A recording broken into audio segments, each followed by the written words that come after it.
Hello friends, welcome to Pebbles. நான் உங்கள் Gobi Sudha, கோவி சமையல். நம்ம இன்னைக்கு செய்ய போகிறது முருங்கைக்காய் கத்திரிக்காய் சாம்பார். இது ரொம்ப ஈஸியாக பண்ணலாம்.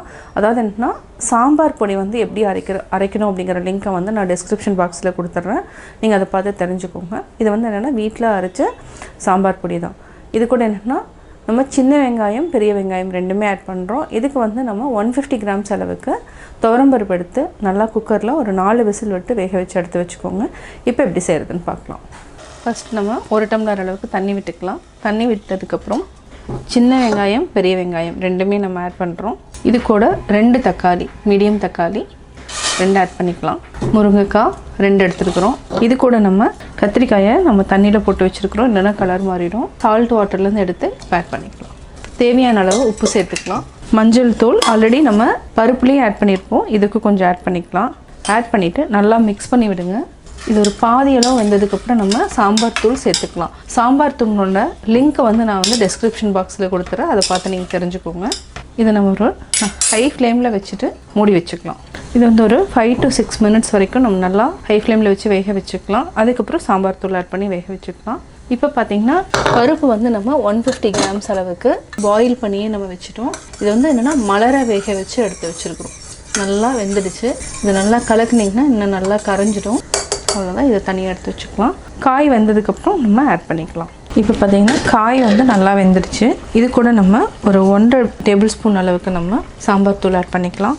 இது நல்லா மிக்ஸ் பண்ணிக்கலாம். இப்போது ஒரு சிலருக்கு வந்து அந்த தேங்காய் போட்டாங்கன்னா டேஸ்ட் பிடிக்கும். நல்லா மிக்ஸ் பண்ணிவிட்டு வேக வச்சுருக்கிற துவரம்பருப்பு ஆட் பண்ணிக்கலாம். இது நல்லா மிக்ஸ் பண்ணி விடுங்க. இது நல்லா கொதிச்சதுக்கப்புறம் நம்ம புளி எவ்வளவுன்னு பார்த்திங்கன்னா நம்ம நெல்லிக்காய் அளவுக்கு தான் எடுத்துருக்குறோம் புளி. இதை வந்து நல்லா சுடு தண்ணியில் போட்டு வச்சுருக்கிறேன். கரைச்சிட்டு நம்ம புளியை மட்டும் அதாவது புளி தண்ணி மட்டும் ஆட் பண்ணிக்கலாம்.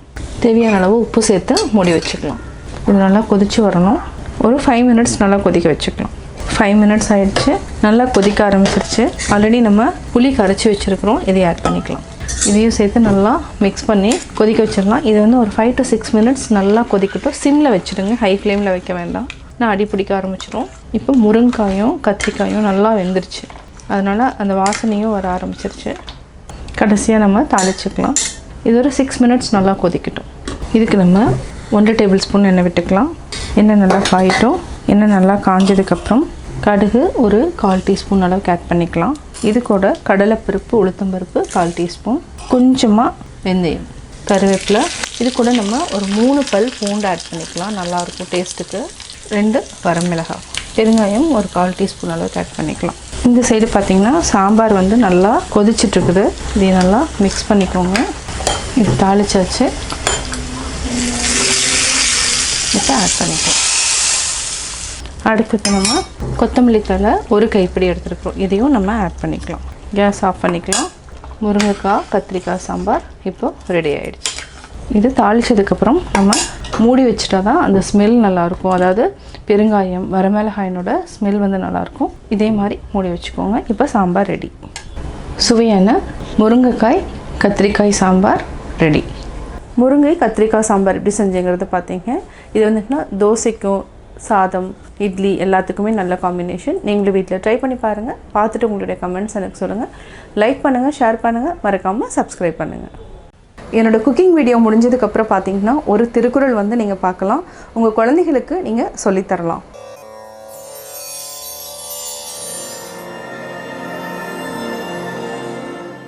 பற்றற்ற கண்ணும் பழைமை பாராட்டுதல் சுற்றத்தார் கண்ணேயுள.